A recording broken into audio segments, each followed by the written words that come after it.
अस्सलाम वालेकुम। अब मेरे दोस्तों मेरे भरावो तुहाडा की हाल है। दुआ करना अल्लाह ताला तुहानू भी खुश रखे ते तुहाडे जानवरां नू भी खुश रखे।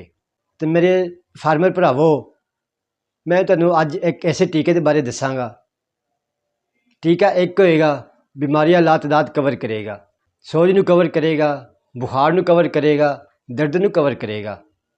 तो मेरे भरावो मेरी वीडियो ये तुसीं शुरू तो लेके आखिर तक वेखना, तुहानू इंशाअल्लाह भरपूर नॉलेज मिलेगा।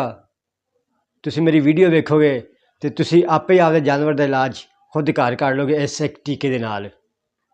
टीका केड़ा है, उन्होंने किवें इस्तेमाल करना है, वो केड़ी केड़ी बीमारी च इस्तेमाल होएगा, मैं तुहानू सारा इस वीडियो दे विच जाके अगे दसांगा। तो नाज़रीन असीं करने अज दी वीडियो शुरू। तो मैं तुहानू आपदा तारफ करवा दां, मैं हाँ मिर्ज़ा नेमुल हसन तो तुसीं वेख रहे हो मेरा यूट्यूब चैनल शिफा डेयरी केयर।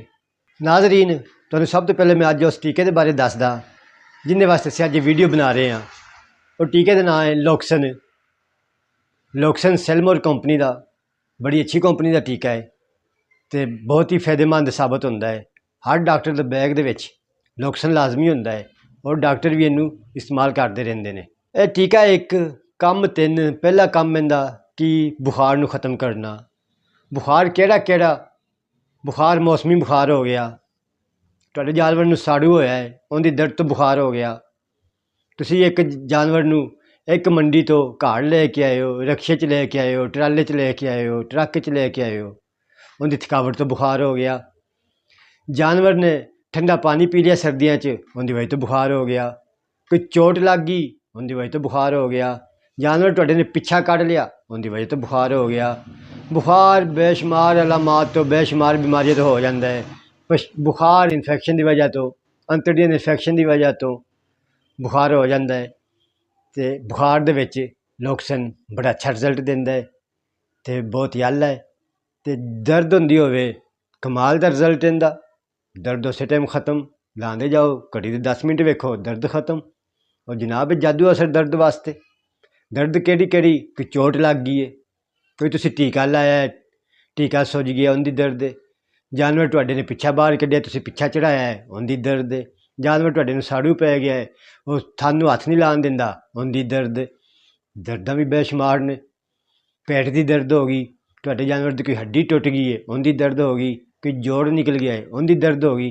तो दर्दां वास्ते बेहतरीन लोक्सन टीका जे तुहाडे वास्ते। इह लोक्सन नू तुसीं दर्द बुखार तो सोज च इस्तेमाल करना है। तो सोजा केड़ियां, सोजा जनाब साड़ू पै गया, थन सुज गए सोज पैगी, कोई हड्डी फ्रैक्चर हुई है उत्थे सोज पैगी, कोई जहरबाद बन गया सोज उहदे च तुसीं लावो।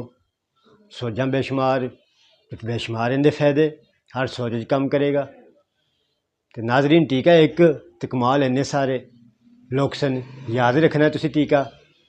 तो इहदे लाने का तरीका इस्तेमाल तुसीं वड्डे जानवर नू 15 cc तो छोटे नू 10 cc तो उत्ते बॉडी वेट लिखिया हुंदा है, बॉडी वेट के हिसाब नाल भी ला सकते हो। 50 ml की पैकिंग मिलता है बाज़ारों, आम मिल जाता है, औखा टीका नहीं लभदा, हर दुकान पर हर मैडिकल स्टोर पर पिया है।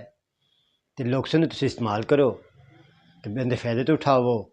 तो नाजरीन मेरी जी तुहानू वीडियो पसंद आई होवे तो इहनू लाइक करो, तो इहनू सबसक्राइब करो, तो मैनू कमेंट च दसो कि तुसीं इहनू किस बीमारी च लाया तो उहदे तो की फायदा पाया, ताकि मैनू तुहाडे तजर्बे नाल पता चले तो मैं अगे दोस्तां नू दस सकां कि इस बीमारी च ज़्यादा काम करदा है, इहदे च बेहतरीन रिजल्ट मिलते हैं। तो अगली तक वीडियो तक मैनू इजाजत दिओ। अपना तो अपने प्यारे का ख्याल रखना, तो डंगरां नू वक्त ते पानी पियाओ, तो चारा खुआओ, तो अल्लाह तुहानू दुध देवे। तो अगली वीडियो तक अल्लाह हाफिज़।